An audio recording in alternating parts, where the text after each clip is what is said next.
Bismillahirrahmanirrahim. Halo adik-adik, selamat pagi. Kita mulai pelajaran kita hari ini ya. Pertama-tama, Assalamualaikum warahmatullahi wabarakatuh. Bagaimana kabar adik-adik semua? Semoga sehat semuanya ya. Alhamdulillah. Sebelum kita mulai pelajaran kita hari ini, alangkah lebih baiknya kalau kita berdoa terlebih dahulu ya, agar kita diberikan kelancaran dalam kegiatan kita pada pagi hari ini. Di sini kakak yang memimpin doa ya. Kita berdoa menurut agama dan kepercayaan kita masing-masing. Berdoa dimulai.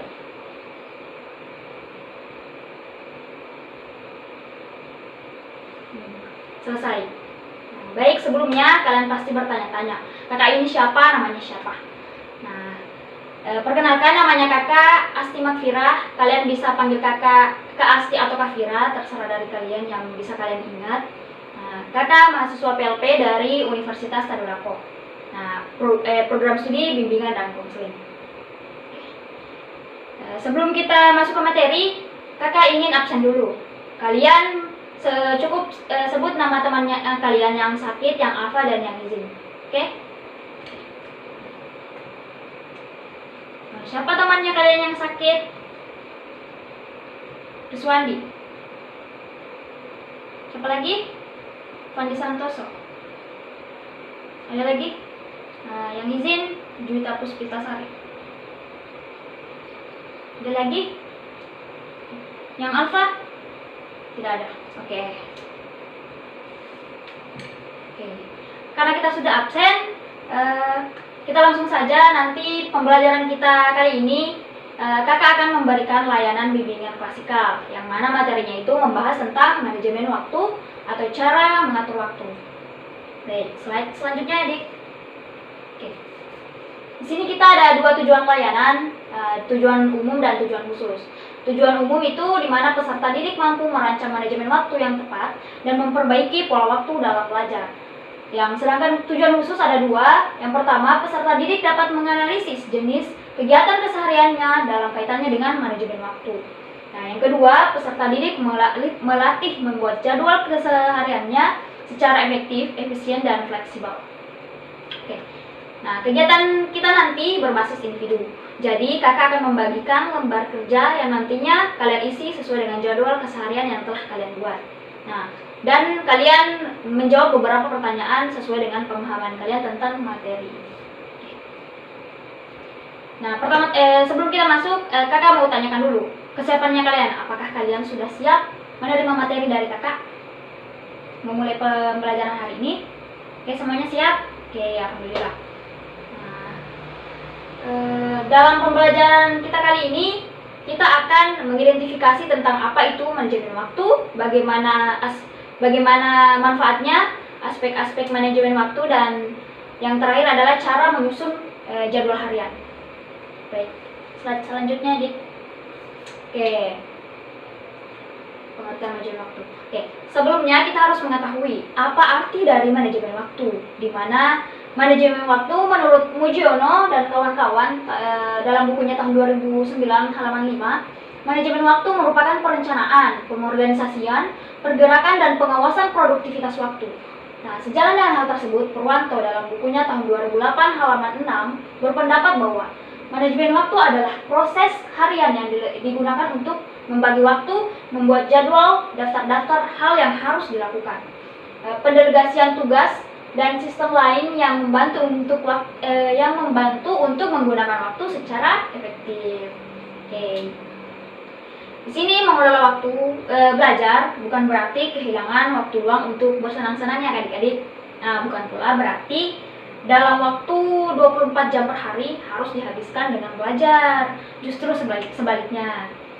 Prinsip utama dari pengelolaan waktu yang baik adalah pembagian waktu yang efektif untuk kegiatan-kegiatan yang meliputi waktu untuk belajar, waktu untuk bekerja, waktu untuk kegiatan sosial, maupun waktu untuk beristirahat.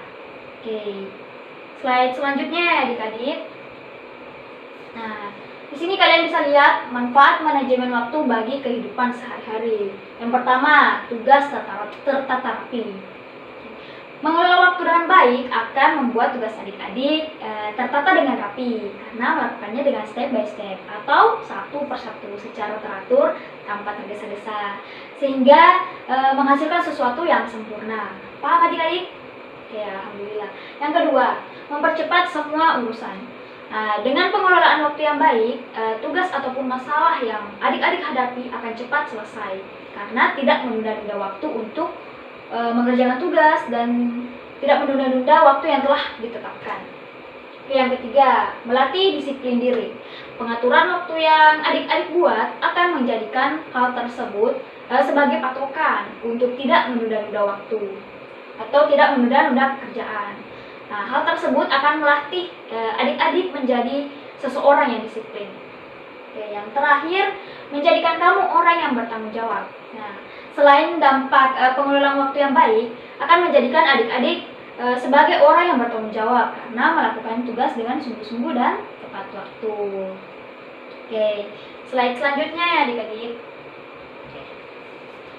Aspek-aspek manajemen waktu. Di sini ada 3 aspek dari manajemen waktu. Yang pertama, menetapkan tujuan dan prioritas. Yang kedua, teknik atau mekanika manajemen waktu. Yang ketiga, kontrol terhadap waktu. Yang pertama, menetapkan tujuan dan prioritas. Yaitu di mana apa yang menjadi kebutuhan atau keinginan individu dan untuk diselesaikan dan bagaimana individu menempatkan kebutuhan sesuai prioritas tugas yang diperlukan untuk mencapai sasaran. Misalnya dalam 1 minggu ke depan sekolah akan melakukan ujian, sementara kalian ada yang mempunyai jadwal rutin untuk les atau mengumpulkan tugas mandiri.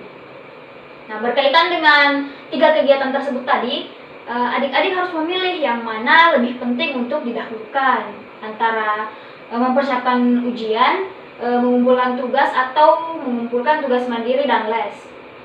Kalian menetapkan tujuan dari masing-masing kegiatan tersebut, mengerjakan tugas mandiri dan ujian.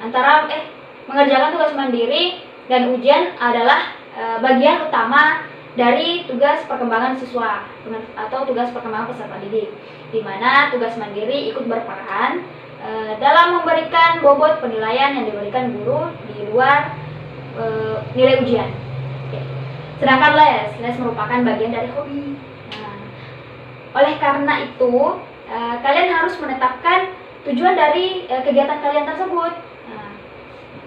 Yang kedua, teknik atau mekanika manajemen waktu. Yaitu cara-cara yang digunakan dalam mengelola waktu seperti membuat daftar, jadwal, dan rencana kerja. Di mana kalian harus menetapkan urutan untuk melaksanakan ketiga kegiatan tadi sesuai dengan tujuan tugas perkembangan siswa. Maka hal pertama yang harus adik-adik lakukan adalah menyelesaikan tugas mandiri, kemudian belajar untuk mempersiapkan ujian, yang terakhir adalah mengikuti les. Yang ketiga, kontrol terhadap waktu. Di kontrol terhadap waktu itu berhubungan dengan perasaan, dapat mengatur waktu dan pengontrolan terhadap hal-hal yang dapat mempengaruhi penggunaan waktu. Jadi, adik-adik dituntut untuk melakukan pengawasan terhadap alokasi, menetapkan yang ditargetkan untuk suatu kegiatan yang cukup atau yang belum. Slide selanjutnya ya adik. Cara menyusun jadwal harian ada 2, membuat jadwal dan mengatur jadwal. Membuat jadwal bagian pertamanya, catat durasi adik-adik mengerjakan aktivitas rutin. Siapkan catatan durasi adik-adik bersiap di pagi hari, seperti membantu orang tua, mengerjakan tugas rumah, dan mengerjakan tugas rutin lainnya. Telusuri selama 1 minggu dan tuliskan dalam sebuah buku catatan, lembar kerja, ataupun aplikasi boleh. Yang kedua, cobalah menyusun jadwal menggunakan berbagai alat dari buku catatan, agenda, hingga aplikasi. Adik-adik bisa memanfaatkan berbagai metode tulis tangan ataupun digital saat kali pertama menyusun jadwal. Jika ingin memulai dengan lembar kosong, adik-adik bisa menggunakan buku catatan. Tapi jika ingin menggunakan lembar yang sudah menggunakan tanggal dan waktu, adik-adik bisa memakai agenda atau aplikasi kalender. Yang ketiga, tuliskan tanggal dan hari jika perlu. Jika tanggal dan hari tidak tersedia pada alat adik-adik, Adik-adik bisa menuliskan di bagian atas halaman jadwal, di sudut kanan atas ataupun di sudut kiri atas. Nah, adik-adik bisa menggunakan satu halaman hanya untuk satu hari, sehingga adik-adik bisa berfokus pada tugas pada saat itu. Jadi adik-adik bisa membuat catatan tambahan jika adik-adik perlukan. Yang keempat, memasukkan aktivitas yang sudah pasti terlebih dahulu. Nah, seperti pelajaran, kumpul keluarga, dan tugas pasti lainnya. Adik-adik bisa memulai dengan memberi kolom aktivitas tetap seperti jam 8.30 pagi, matematika, atau jam 4 sore ada kelas bahasa Indonesia. Oke, kita masuk di bagian kedua, mengatur jadwal. Oke. Yang pertama, buatlah daftar tugas pada selembar kertas terpisah.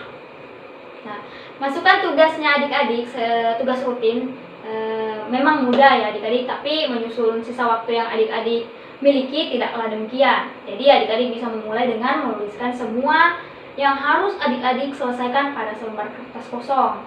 Adik-adik menunjukkan prioritas tugas yang dengan menuliskan nomor atau huruf di samping tugas tersebut.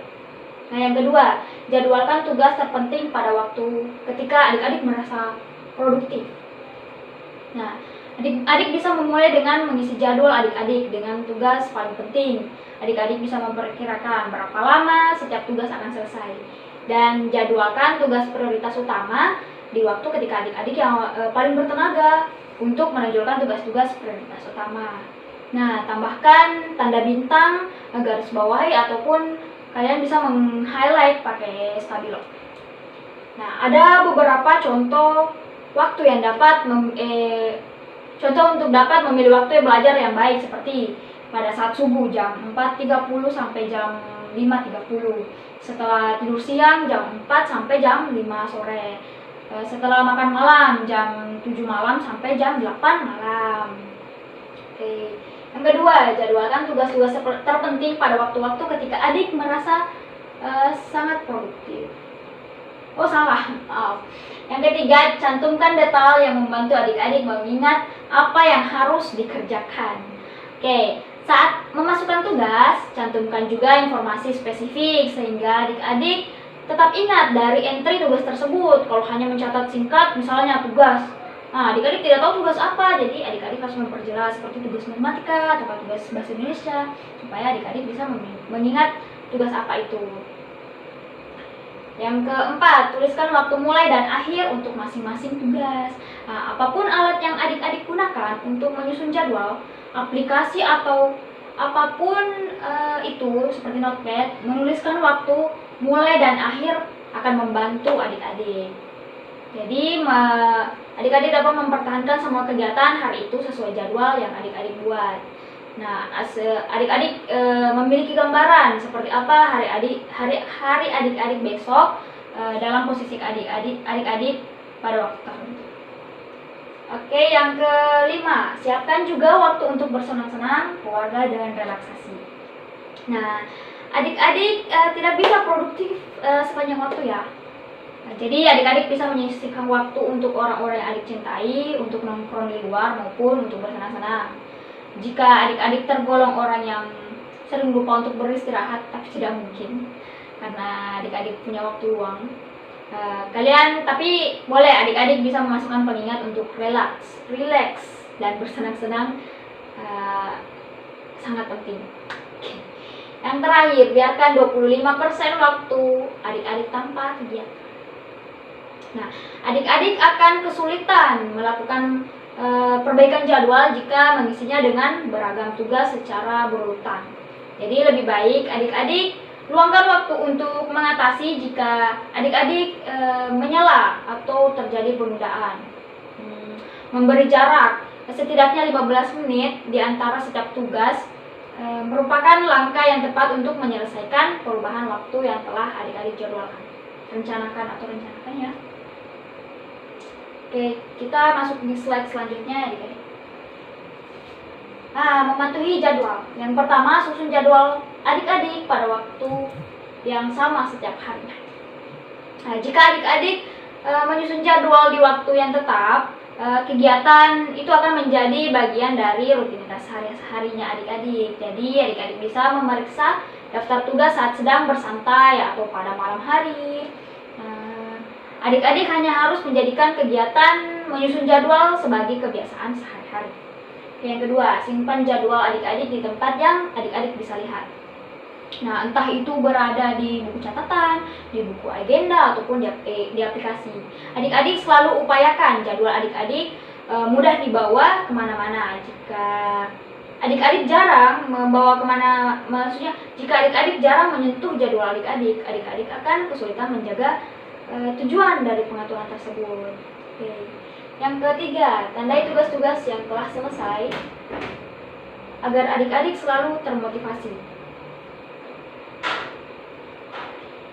Sederhana saja, memberi tanda centang di samping tugas yang telah selesai rasanya memang menyenangkan ya adik-adik. Nah, pemberian tanda tersebut akan menghadirkan sebuah kepuasan tersendiri karena adik-adik berhasil mencapai suatu kemajuan sekaligus berusaha untuk tetap bertanggung jawab. Oke, yang terakhir, jadwalkan waktu istirahat secara teratur untuk menghindari kelelahan. Nah, di sini belajar memerlukan suasana yang mendukungnya, salah satunya badan yang segar dan hati yang tenang. Nah, jadwal yang ketat tanpa jeda istirahat terasa melelahkan yang adik-adik, menjenuhkan dan malah berpotensi memicu sebuah penundaan. Jelas, adik-adik tidak bisa bekerja maksimal jika adik-adik tidak bisa bekerja sekejam itu sama dirinya adik-adik. Jadi adik-adik bisa luangkan waktu, luangkan jeda agar pekerjaan lebih terkelola sekaligus menyegarkan tubuh dan pikirannya adik-adik. Oke, slide selanjutnya. Itu tadi yang slide terakhir ya adik-adik. Oke. Nah, itu tadi beberapa cara menyusun jadwal harian yang dapat adik-adik terapkan. Mari kita mulai untuk menghargai waktu dengan melakukan hal-hal yang positif dan bisa membiasakan diri untuk selalu menunda-nunda waktu. Maksudnya tidak membiasakan diri untuk selalu menunda-nunda pekerjaan, karena sejatinya menunda-nunda pekerjaan akan menjadikan kita terbiasa dan untuk menjadi seorang yang pemalas. Nah, oke. Selanjutnya, baiklah adik-adik, itulah tadi pembelajaran mengenai manajemen waktu. Apakah ada yang ingin memberikan tanggapan terkait manajemen materi yang Ibu berikan, kakak berikan hari ini? Oke, ada? Tidak ada. Kalau begitu Ibu yang bertanya sama kalian. Nah, Ibu mau tanya, apa itu manajemen? Menurut yang lainnya apa itu manajemen? Nah, perencanaan, oke. Ada lagi? Kemampuan untuk mengatur sesuatu, oke. Ada lagi? Nah, ada lagi. Seni untuk melakukan dan melaksanakan, oke, baik. Nah, sedangkan waktu, siapa yang tahu waktu? Proses, oke. Hal yang sedang terjadi, oke. Ada lagi? Perbuatan, boleh juga, boleh. Oke. Jadi manajemen waktu siapa yang dapat simpulkan? Apa yuk? Oke. Betul sekali. Cara manajemen waktu adalah cara yang dilakukan untuk pengorganisasian, perencanaan, cara menyusun sesuatu agar tercapainya sebuah tujuan yang ingin dilaksanakan. Nah, baik. Sudah tidak ada lagi? Oke, sudah tidak ada ya. Nah, baiklah adik-adik, itulah tadi beberapa pertanyaan dari Ibu yang sudah kalian jawab, dan jika ada yang kurang paham terkait materi kita hari ini, kalian bisa mengangkat tangan kembali dan Ibu akan menjawab pertanyaan dari kalian. Nah, karena tidak ada lagi yang ingin bertanya, alhamdulillah, saya harap kalian semua bisa paham dengan materi kita pada pagi hari ini. Karena sudah tidak ada pertanyaan, Ibu akan memberikan tugas individu yang tadi Ibu bilang, yang mana kalian akan membuat jadwal hariannya kalian dan menjawab beberapa pertanyaan lainnya. Nah, Ibu beri waktu 15 menit untuk mengerjakan tugas. Kemudian Ibu akan menunjuk 1 atau 2 orang untuk membacakan hasil kerjanya di atas. Oke, boleh? Baik, Ibu bagikan ya.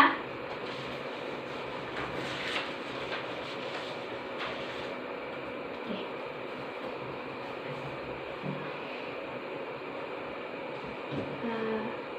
Oke, karena sudah habis waktunya, Ibu ingin menunjuk dua orang, satu perempuan dan satu laki-laki untuk membacakan hasil kerjanya di sini. Oke, siapa yang mau?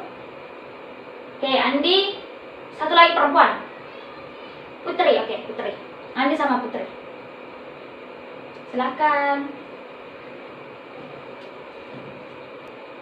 Nah, baik, itulah tadi hasil kerja dari teman-teman kalian terkait pembuatan jadwal keseharian mereka. Selanjutnya, adik-adik bisa silahkan mengumpulkan tugas-tugasnya adik-adik di kutu kelas. Nanti kutu kelas kasih sama ibu ya, sama kakak ya. Oke, kasih kutu kelas. Oke. Nah, kesimpulan dari materi kita pada hari ini adalah bagaimana adik-adik bisa memanfaatkan waktu sebaik mungkin dengan efektif dan dapat memahami diri adik-adik sendiri menjadi lebih menyadari bagaimana harus memanfaatkan waktu sebagai suatu sumber dalam mengorganisasi, membuat prioritas, dan menjalani sukses tadi adik-adik dalam konteks aktivitas dengan pekerjaan, teman, keluarga, dan orang-orang terkasih. Nah, dengan berakhirnya materi kita hari ini, berakhir pula materi yang Ibu berikan.